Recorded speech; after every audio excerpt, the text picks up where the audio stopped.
रिक्शे वाले की बेटी बनी चलती फिरती 3 मंजिला ससुराल की बहू। सुबह के ठीक 6 बज रहे हैं। एक छोटे से पुराने 2 कमरों के घर में एक कोने में 11 साल की नन्ही अंजलि गहरी नींद में सो रही है। तभी मनोहर धीरे से उठता है और अपनी पुरानी ऑटो रिक्शा की चाबी उठाता है। वो अपनी सोती हुई बेटी की तरफ एक नजर देखकर अपनी पत्नी से कहता है, अंजलि, मैं जा रहा हूँ रिक्शा चलाने, तुम बिटिया का ख्याल रखना। इतना कहकर मनोहर अपने घर के बाहर जाकर अपनी पुरानी ऑटो को स्टार्ट करता है।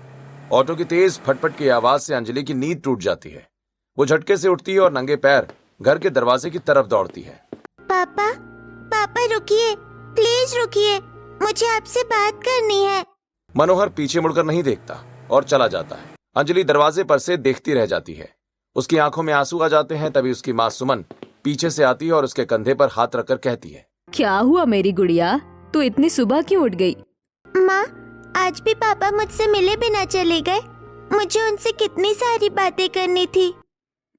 अरे बेटा, उदास क्यों होती है? शाम को जब वो लौटेंगे तब उनसे ढेर सारी बातें कर लेना। अभी चल, स्कूल के लिए तैयार हो जा, वरना देर हो जाएगी।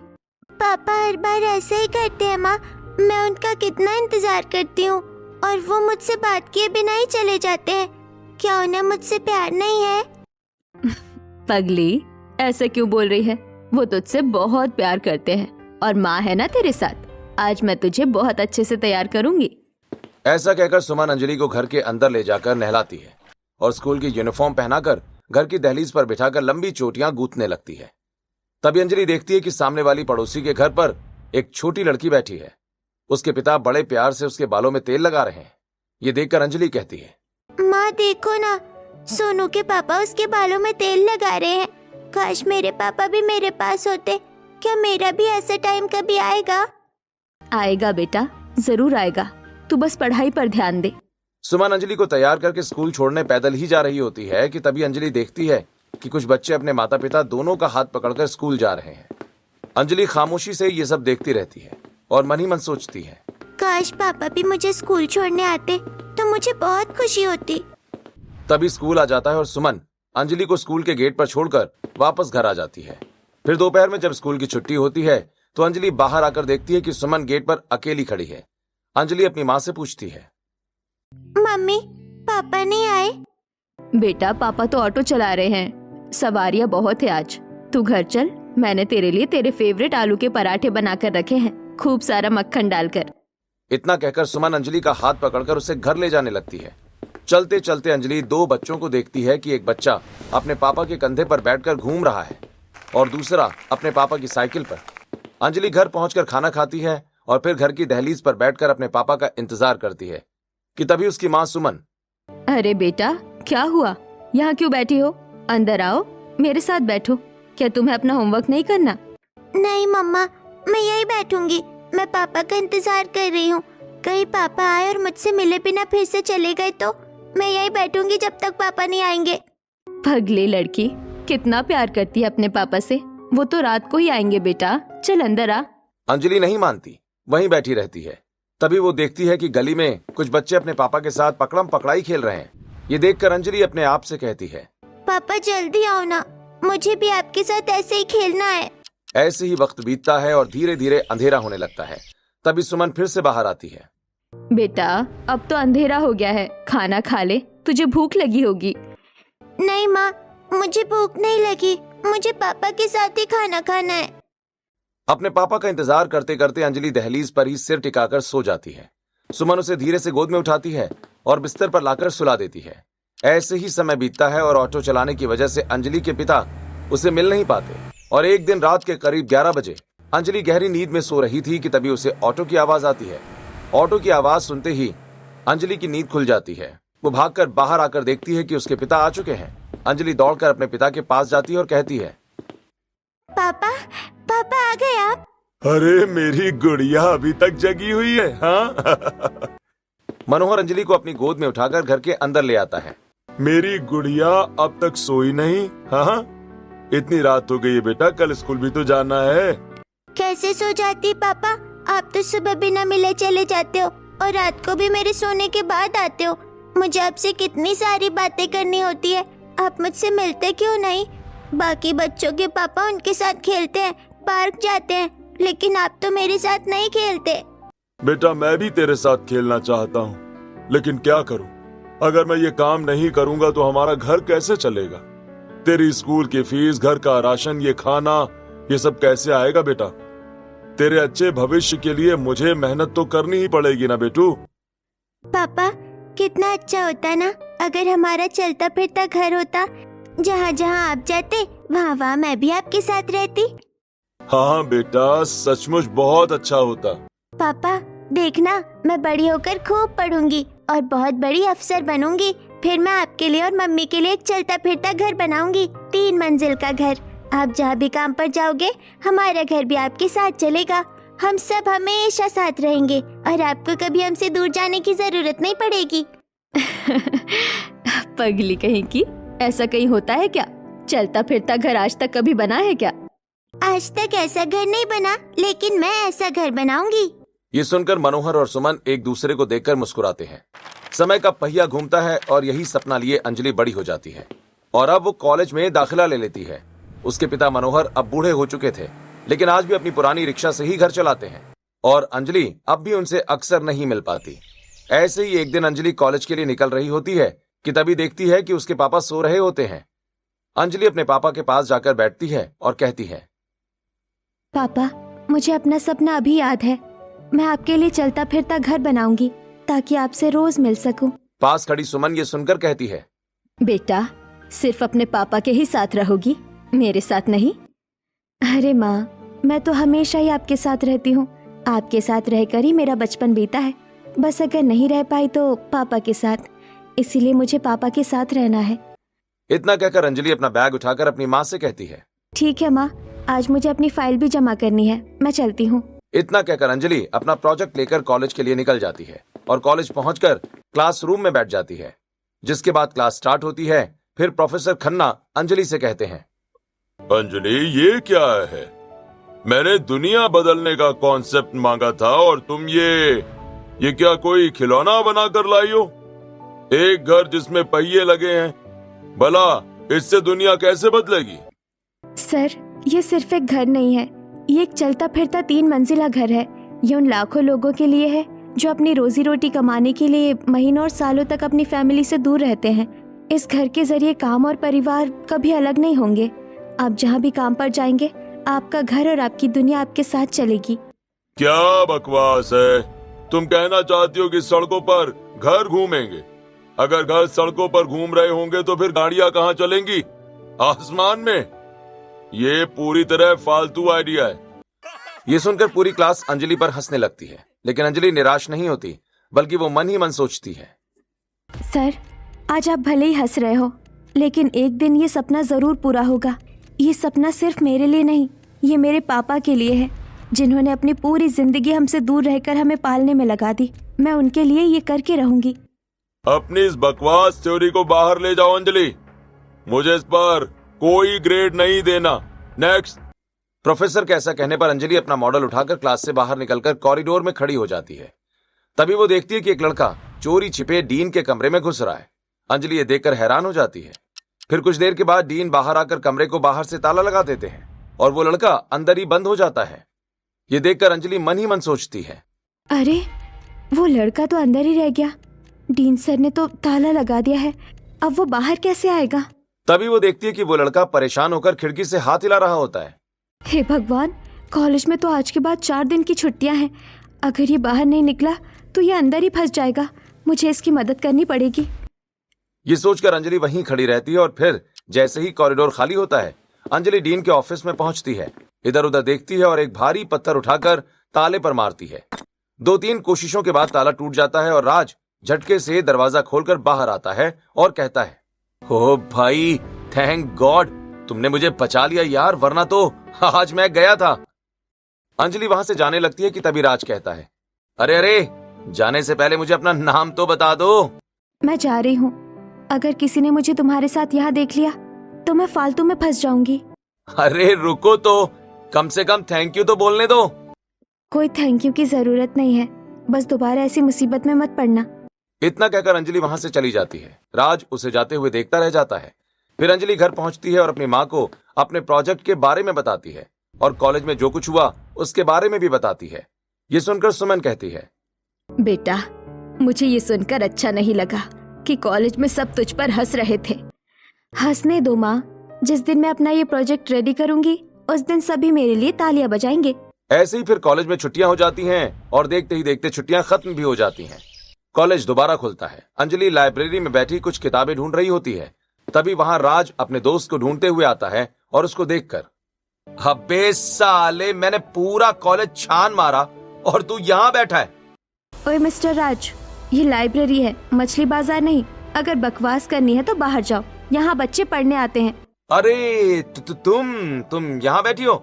मैं तुम्हें पूरे कॉलेज में ढूंढ रहा था और तुम यहाँ आराम से पढ़ रही हो। शांत हो जाओ, यहाँ शोर मत मचाओ वरना तुम्हें बाहर निकाल दिया जाएगा। तुम बाहर चलो मेरे साथ, मुझे तुमसे ना बहुत जरूरी बात करनी है, प्लीज। राज जबरदस्ती अंजलि को लाइब्रेरी से बाहर कॉलेज के गार्डन में ले आता है। फिर वहां दोनों बैठते हैं और राज अंजलि से कहता है, hey seriously thank you so much. उस दिन तुमने मुझे नहीं निकाला होता ना तो आज मेरा क्या होता मैं सोच भी नहीं सकता। कोई बात नहीं। वैसे तुम उस दिन वहाँ कर क्या रहे थे? वो एक्चुअली मेरे एक फ्रेंड का बहुत जरूरी डॉक्यूमेंट अंदर रह गया था। वो बेचारा डर रहा था तो मैंने सोचा मैं निकाल लाता हूँ, पर किस्मत खराब थी। By the way, my name is Raj. तुम बहुत अजीब हो। खैर, अब मैं चलती हूँ। अरे रुको, अपना नाम तो बताती जाओ। अंजलि बिना नाम बताए वहां से चली जाती है। ऐसे ही 2 दिन बीतते हैं और एक दोपहर अंजलि कॉलेज की कैंटीन में कोल्ड ड्रिंक लेने जाती है। तभी वहां राज भी पहुंच जाता है और अंजलि को देखकर कहता है, व्हाट अ कोइंसिडेंस, ये तीसरी बार है जब मैं इस कॉलेज में आया हूँ और तीनों बार तुमसे मुलाकात हो गई, जबकि मैं इस कॉलेज में पढ़ता भी नहीं हूँ। तुम इस कॉलेज में नहीं पढ़ते तो फिर यहाँ रोज क्या करने आते हो? शायद यूनिवर्स हमें मिलाने की कोशिश कर रहा है बॉस। तुमने वो थ्योरी नहीं पढ़ी, जब यूनिवर्स 2 लोगों को कनेक्ट करना चाहता है तो वो उन्हें बार बार आमने सामने लाता है। मुझे लगता है कि हमें दोस्ती कर लेनी चाहिए। तुम क्या कहती हो? तुम बातें तो बहुत फिल्मी करते हो, पर ठीक है, सिर्फ दोस्ती, उससे ज्यादा कुछ नहीं। मंजूर है। चलो अब कॉफी पीते पीते एक दूसरे के बारे में और जानते हैं। दोनों कैंटीन में जाकर बैठते हैं और साथ में कॉफी पीते हुए राज के पूछने पर अंजलि अपने बारे में सारी बातें बताती है और कहती है, यही मेरा सपना है राज, कि मैं एक ऐसा घर बनाऊं जिसमें मैं अपने परिवार वालों के साथ रह सकूं। हे, तुम्हारा सपना बहुत यूनिक है अंजलि। सीरियसली, लोग अक्सर महलों के सपने देखते हैं यार, तुम एक चलते फिरते घर का सपना देख रही हो और ये बहुत यूनिक है। क्योंकि मेरे पापा ने पूरी जिंदगी सिर्फ रिक्शा चलाई है राज। वो घर से दूर रहते हैं ताकि हम घर के अंदर रह सके। मैं उस दूरी को खत्म करना चाहती हूँ। खैर, अब तुम अपने बारे में बताओ। जैसे ही राज अपने बारे में कुछ बताने वाला होता है उसके फोन की घंटी बजती है। राज कहता है, सॉरी अंजलि, मुझे ना अभी निकलना होगा। वो दरअसल माँ का फोन है, कुछ जरूरी काम है, सो हम बाद में मिलते हैं। इतना कहकर राज वहां से चला जाता है। ऐसे ही कुछ दिन बीतते हैं और एक दिन शाम को अंजलि कॉलेज से पैदल घर लौट रही होती है कि तभी उसके बगल से एक बड़ी सी आलीशान वैनिटी वैन गुजरती है और अचानक वैन रुकती है और पीछे से राज की आवाज आती है, हेलो अंजलि, कहाँ जा रही हो? राज, तुम यहाँ कैसे आए? आसमान से टपका समझ लो। अरे उस दिन हमारी बातें अधूरी रह गई थी यार, सोचा आज पूरी कर लूं। ठीक है राज, चलो हम पैदल चलते हुए बातें करते हैं। फिर राज और अंजलि पैदल चलते हुए बातें करने लगते हैं। अंजलि उसे फिर से एक बार अपने सपने के बारे में बताती है। ये सुनकर राज कहता है, व्हाट अ कोइंसिडेंस ना, तुम्हारा सपना है चलता फिरता घर बनाना और मैं ऐसे ही एक घर में रह रहा हूँ, मतलब एक वैनिटी वैन में। क्या सच में? राज अपने बारे में बताने वाला ही होता है कि तभी अंजलि की माँ का फोन आ जाता है। अंजलि जैसे ही कॉल रिसीव करती है, उसकी माँ, अंजलि जल्दी घर आ जा, तेरे पिताजी का एक्सीडेंट हो गया है। ये सुनकर अंजलि के पांव तले जमीन खिसक जाती है। वो घबराकर राज को सारी बातें बता देती है। फिर राज अंजलि के साथ जल्दी से उसके घर पहुंचता है, जहां अंजलि देखती है कि उसके पिता के पैरों में पट्टी बंधी हुई है। ये देखकर अंजलि अपनी माँ से कहती है, माँ, क्या हुआ? पिताजी को ये चोट कैसे लगी? बेटा, एक कार वाला तेरे पिताजी को ठोक कर चला गया। माँ, दुनिया में कैसे कैसे लोग रहते हैं ना, पैसा आने के बाद वो इंसान को इंसान समझना ही छोड़ देते हैं। अरे बेटा, कुछ नहीं हुआ, बस थोड़ा सा धक्का लग गया है। लेकिन पिताजी, आपको तो... वो सब छोड़, ये बता अंजलि, ये कौन है? माँ, ये राज है, मेरा दोस्त। नमस्ते अंकल, नमस्ते आंटी। घबराइए मत, सब ठीक हो जाएगा। बेटा बैठो, मैं तुम्हारे लिए चाय लेकर आती हूँ। इतना कहकर सुमन राज के लिए चाय पानी का इंतजाम करती है और राज वहीं बैठकर मनोहर की हालत और घर की तंगी देखकर महसूस करता है कि अंजलि के उस अजीब सपने के पीछे कितना गहरा दर्द और जिम्मेदारी छिपी है। थोड़ी देर के बाद राज अपने घर वापस आ जाता है और अगली सुबह वो काफी खोया खोया सा खिड़की के पास बैठकर बाहर देख रहा होता है। तभी राज की माँ आकर राज से कहती है, राज बेटा, तुम कल रात बहुत देर से आए और आज सुबह से इतने खामोश क्यों हो? क्या बात है? मम्मी मुझे आपसे एक बहुत जरूरी बात करनी है। मम्मी, मैं एक लड़की से मिला हूँ, उसका नाम अंजलि है। इतना कहकर राज अपनी माँ को अंजलि से मुलाकात के बारे में हर बात बताता है और कहता है, मम्मी वो बहुत अच्छी है, बहुत जिम्मेदार और सुलझी हुई, लेकिन वो किसी अमीर खानदान से नहीं है। उसके पापा एक रिक्शा चालक हैं और कल उनका एक्सीडेंट हो गया था। जब मैं उनके घर गया तो मैंने देखा कि वो लोग कितनी तंगी में रह रहे हैं, फिर भी उनके बीच कितना प्यार है। मम्मी, अंजलि का एक सपना है, एक चलता फिरता 3 मंजिला घर बनाने का, ताकि वो अपने माता पिता के साथ हमेशा रह सके। ये सारी बातें राज के पिता भी पीछे खड़े होकर सुन लेते हैं और कहते हैं, लेकिन बेटे, तुमने उस लड़की से मिलकर इतनी जल्दी शादी का फैसला कर लिया? क्या तुम्हें पूरा विश्वास है कि वो तुम्हारी पत्नी बनने के काबिल है? पापा, आखिर में आपका ही बेटा हूं ना। मैंने लोगों की पहचान आपसे ही करना सीखा है और मैं जानता हूं कि अंजलि बिल्कुल वैसी है जैसी मेरी पत्नी को होना चाहिए। और आप खुद सोचिए पापा, जिस लड़की का सपना उसके माता पिता के लिए चलता फिरता घर बनाने का हो, वो लड़की कितनी भावुक होगी। मुझे लगता है राज सही कह रहा है। आजकल ऐसी संस्कारी और माँ बाप का सोचने वाली लड़कियाँ कहाँ मिलती है। हमें एक बार जाकर उससे मिलना चाहिए। तो ठीक है, अगर तुम कह रही हो तो हम कल ही उनके घर चलेंगे रिश्ते की बात करने। फिर अगले दिन राज अपने माता पिता और अपनी बहन के साथ अंजलि के घर पहुंचता है। अंजलि दरवाजा खोलते ही हैरान होकर देखने लगती है। राज, तुम और ये सब? अंजलि घबराओ मत, ये मेरे मम्मी पापा हैं और ये मेरी बहन नेहा। राज अपने माता पिता के साथ घर के अंदर आता है। फिर राज की माँ अंजलि के माता पिता से शादी की बात करती है और ये सुनकर मनोहर कहता है, आप लोग तो इतने बड़े लोग हैं, भला हम गरीब आपसे रिश्ता कैसे कर सकते हैं? मनोहर जी, आप खुद को गरीब मत कहिए। आपने जिस बेटी की परवरिश की है वो अनमोल है। मेरा बेटा राज आपकी बेटी को बहुत पसंद करता है। आप अंजलि का हाथ मेरे बेटे के हाथ में दे दीजिए बस। वो लोग बातें कर ही रहे थे कि अंजलि बीच में ही बात काटते हुए कहती है, रुकिए, आप लोगों का बहुत धन्यवाद जो आपने मुझे इस काबिल समझा, लेकिन मैं चाहती हूँ कि मैं कमाऊँ और अपने माता पिता के लिए घर बनाऊँ। मैं ऐशो आराम के लिए शादी नहीं कर सकती। अगर मैं शादी करके चली गई तो मेरे माँ पापा का ख्याल कौन रखेगा? बेटी, मेरी बात सुन। मेरी ऐसी हालत हो गई है कि अब मैं रिक्शा नहीं चला सकता। मेरी इतनी औकात नहीं है कि मैं तेरी शादी किसी अच्छे घर में कर सकूं। जब तेरे लिए इतना अच्छा रिश्ता खुद चलकर आया है तो इसे मना मत कर बेटा। पर पापा, आपको पता है ना कि मैं आप लोगों से इतनी जल्दी दूर नहीं जाना चाहती। देख बेटी, बात मत काट मेरी। राज बहुत अच्छा लड़का है। तू हमारी चिंता छोड़, हम मर थोड़ी ना रहें।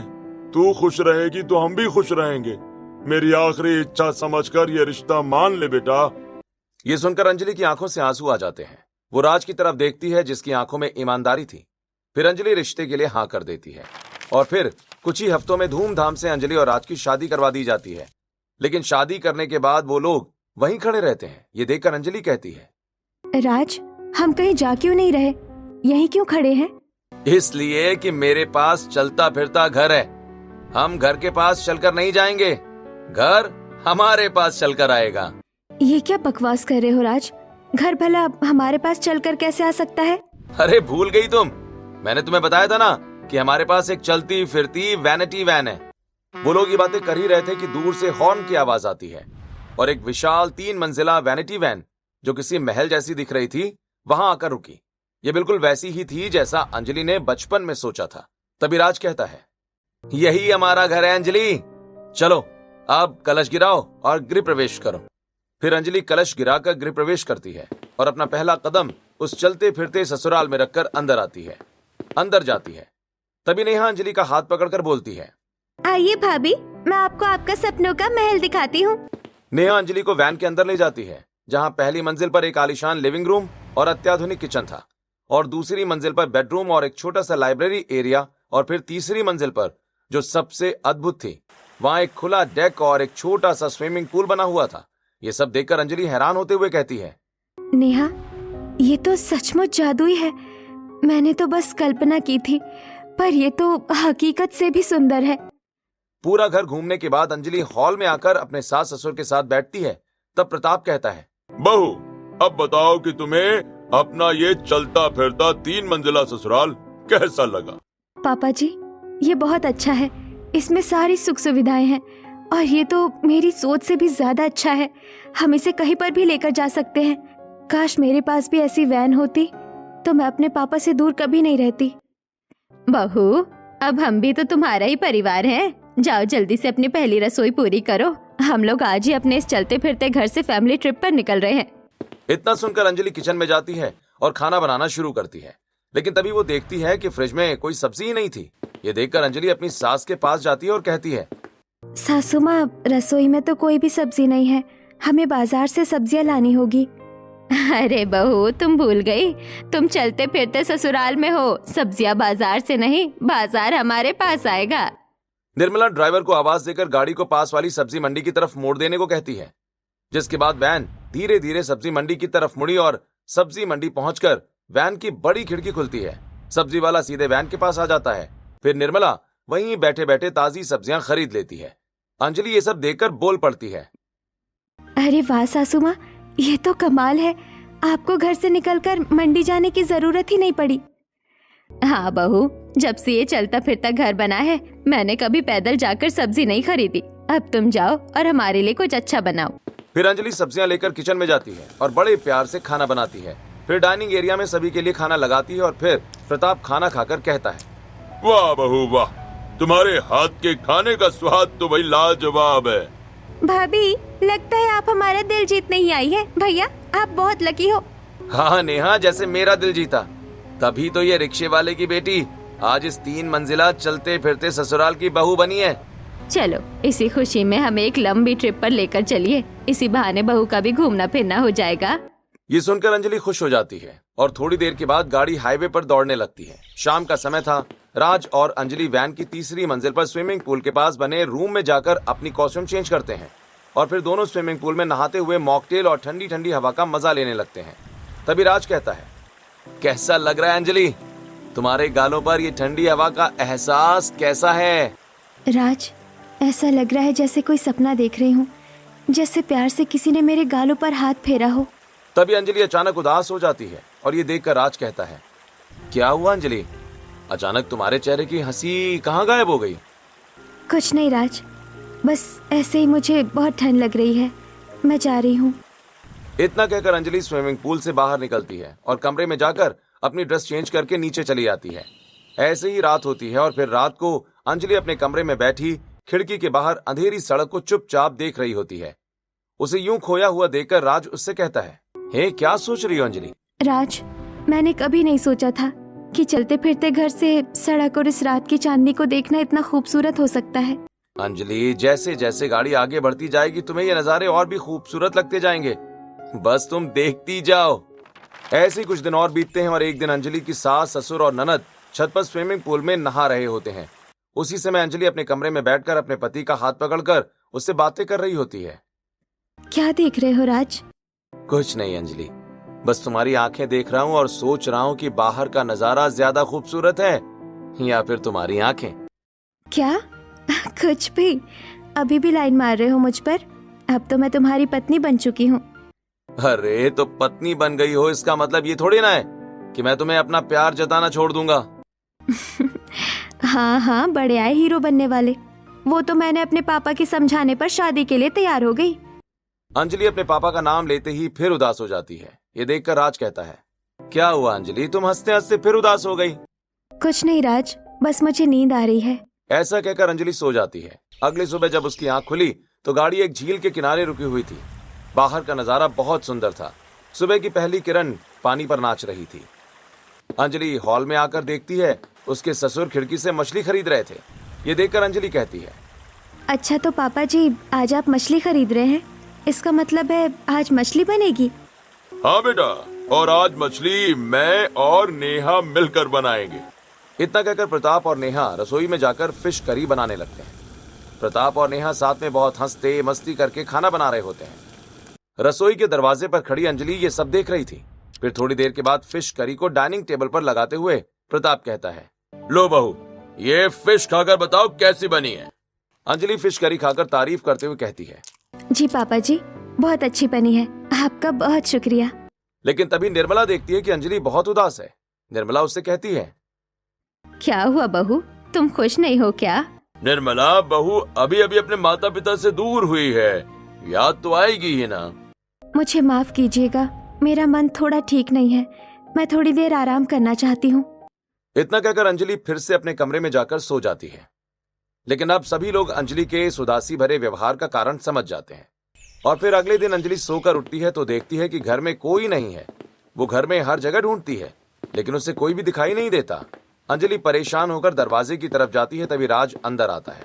अंजलि राज को देखकर कहती है, अरे राज, आप सभी लोग कहाँ चले गए थे? मैं कब से आप लोगों को ढूंढ रही थी, घर पर कोई भी नहीं था। अरे अंजलि, इसमें परेशान होने वाली क्या बात है? वैसे तुम्हारे लिए एक सरप्राइज है। रुको, मैं तुम्हारी आंखें बंद कर देता हूं ताकि सरप्राइज देने में मुझे मजा आए। इतना कहकर राज अपनी जेब से रुमाल निकालकर अंजलि की आंखों पर बांध देता है और उसका हाथ पकड़कर उसे वैनिटी से नीचे की तरफ लेकर जाता है और कहता है, सो अंजलि, तुम अपने सरप्राइज के लिए रेडी हो ना? हाँ बाबा, मैं रेडी हूँ, जल्दी करो। सो 1 2 3 सरप्राइज। ऐसा कहकर राज अंजलि की आंखों से रुमाल हटा देता है। अंजलि देखती है कि उसके माँ बाप अपने बैग सहित वहां पर खड़े हैं। ये देखकर अंजलि चौंक जाती है लेकिन बहुत खुश भी होती है। वो दौड़कर अपने माता पिता को गले लगा लेती है और कहती है, पापा, मम्मी, आप लोग यहाँ? हाँ बेटा, दामाद जी और समधी जी ने कहा कि अब हमें अलग रहने की कोई जरूरत नहीं है। क्या आप लोग इन्हें यहाँ लेकर आए हैं? हाँ अंजलि, तुमने कहा था ना कि तुम एक ऐसा घर बनाना चाहती हो जहां तुम्हारे पापा काम पर जाएं तो घर भी साथ चले। तो देखो ना, अब ये घर तुम्हारी दुनिया है। अब अंकल और आंटी हमारे साथ इसी 3 मंजिला ससुराल में रहेंगे। अब कोई दूरी नहीं होगी। लेकिन राज, वो सपना तो मेरा था और उसे मैं पूरा करना चाहती थी। देखो अंजलि, अब तुम और मैं अलग अलग नहीं हैं। जब तुम मेरे माता पिता के साथ रह सकती हो तो मैं भी तो तुम्हारे माता पिता के साथ रह सकता हूँ ना। तुम मेरे जीवन में खुशियां बनकर आई हो अंजलि, और तुम्हें खुश रखना मेरी जिम्मेदारी है। इसलिए हमारा ये फैसला कि आज के बाद हम सब साथ मिलकर रहेंगे। राज, आपने मेरा वो बचपन का वादा सच कर दिया है। मुझे यकीन नहीं हो रहा कि मेरा चलता फिरता घर का सपना आज पूरा हो गया। बहू, आज से ये घर सिर्फ राज का नहीं, हम सबका है। मनोहर जी, अब आप हमारे परिवार का हिस्सा हैं। मैंने कभी नहीं सोचा था कि एक रिक्शा वाले की बेटी ऐसे 3 मंजिला चलते फिरते ससुराल की रानी बनेगी। मम्मी, पापा, आप माँ और पिताजी को लेकर अंदर चलिए, तब तक मैं सामान उठाकर अंदर लेकर आता हूँ। राज के ऐसा कहने पर प्रताप सभी को लेकर अंदर जाता है और पीछे से राज सारा सामान लाकर उनके कमरे में शिफ्ट कर देता है। फिर अंजलि अपने माता पिता को सारी वैनिटी वैन घुमाती है। ये सब देखकर अंजलि की माँ खुश होते हुए कहती है, सचमुच बेटा, तेरा ये सपनों का घर तो बहुत ही खूबसूरत है। और यहाँ से बाहर का नजारा भी कितना सुंदर लग रहा है। ऐसा लगता है कि हम किसी जादू की नगरी में आ गए हैं। मनोहर ऐसा कह ही रहा था कि तभी वहीं खड़ी नेहा कहती है, अभी तो आप लोगों को और भी बहुत कुछ देखना बाकी है। अब हम सब मिलकर एक लंबी फैमिली ट्रिप पर चलेंगे। हाँ भाई साहब, बहन जी, नेहा सही कहती है। हमारा ये जो 3 मंजिला वैनिटी वैन का घर है, ये इसीलिए तो है ताकि हम साथ में घूम फिर सके और एंजॉय कर सके। ड्राइवर, गाड़ी स्टार्ट करो। निर्मला के ऐसा कहते ही गाड़ी फिर से हाईवे पर दौड़ने लगती है, जहां खिड़की के बाहर ठंडी हवा आ रही होती है। तभी मनोहर सभी लोगों से कहता है, वैसे मैंने आज तक तुम लोगों को नहीं बताया, लेकिन मेरा हमेशा मन था कि मैं तुम लोगों के साथ एक लॉन्ग ड्राइव पर जाऊं, लेकिन मेरी जिम्मेदारियों ने कभी मुझे इसका मौका ही नहीं दिया। अरे समधी जी, आप चिंता मत कीजिए, अब आप हमारी वैनिटी वैन में आ गए। अब आपका हर सपना पूरा होगा। बातें करते हुए वो लोग लंबे सफर पर निकल जाते हैं। शाम को अचानक गाड़ी एक बीच के सामने रुकती है। सभी लोग खिड़की से बाहर समंदर के किनारे को देखकर बहुत खुश हो जाते हैं। तब प्रताप कहता है, भाई हमारी मंजिल आ गई है, चलिए हम लोग नीचे उतरते हैं। सभी लोग ये सुनकर बहुत खुश हो जाते हैं। फिर मनोहर प्रताप के साथ आगे बढ़ता है और सबसे पहले नीचे रेत पर कदम रखता है। कदम रखते ही उसकी आंखों में आंसू आ जाते हैं। फिर एक एक करके सभी लोग नीचे उतरते हैं। तभी अंजलि अपने पिता की आंखों में आंसू देखकर कहती है, क्या हुआ पिताजी? इस खुशी के मौके पर आपकी आंखों में ये आंसू क्यों है? कुछ नहीं बिटिया रानी, कुछ नहीं। आज इस रेत पर नंगे पैर पड़ते ही मुझे आजादी का एहसास हो रहा है। ऐसा लग रहा है मानो जैसे वक्त ने मुझे सारी जिम्मेदारियों से आजाद कर दिया हो। पिताजी, मैं भी आपके साथ आपका हाथ पकड़कर 4 कदम चलना चाहती थी, लेकिन मुझे भी आपकी जिम्मेदारियों का एहसास था, इसीलिए आपसे कभी जिद करने की हिम्मत नहीं हुई। लेकिन अब मैं जिंदगी भर आपके साथ रह सकती हूँ और आपके साथ समय बिता सकती हूँ। ये सुनकर पीछे खड़े सभी लोग बहुत खुश हो जाते हैं। तभी राज कहता है, अरे अंजलि, अब बातें ही करती रहोगी या फिर इस सनसेट का मजा भी लेना है? चलो ना, एक दूसरे का हाथ पकड़कर आगे चलते हैं। इतना कहकर वो लोग एक दूसरे का हाथ पकड़कर आगे चलने लगते हैं। और फिर शाम के वक्त जब सूरज डूब रहा था, पूरा परिवार छत के डेक पर बैठा था। वहीं मनोहर भी अपनी कुर्सी पर आराम से बैठे झील का नजारा देख रहा था। सुमन और निर्मला भी एक दूसरे से बातें करते हुए मॉकटेल पी रही थी। तभी दूसरी तरफ रास्ते में खड़ी अंजलि कहती है, राज, आज मेरा सपना सिर्फ पूरा नहीं हुआ, बल्कि वो उम्मीद से कहीं ज्यादा सुंदर हो गया है। क्योंकि ये सपना अब सिर्फ तुम्हारा नहीं, हम सबका है। ऐसे ही सभी परिवार वाले वहां 3 दिन का स्टे लेते हैं और खूब मस्ती और मजा करते हुए 3 दिन बिताते हैं। और अगले दिन अपने वैनिटी वैन में एक बार फिर से अपने अगले सफर के लिए सड़क पर निकल पड़ते हैं।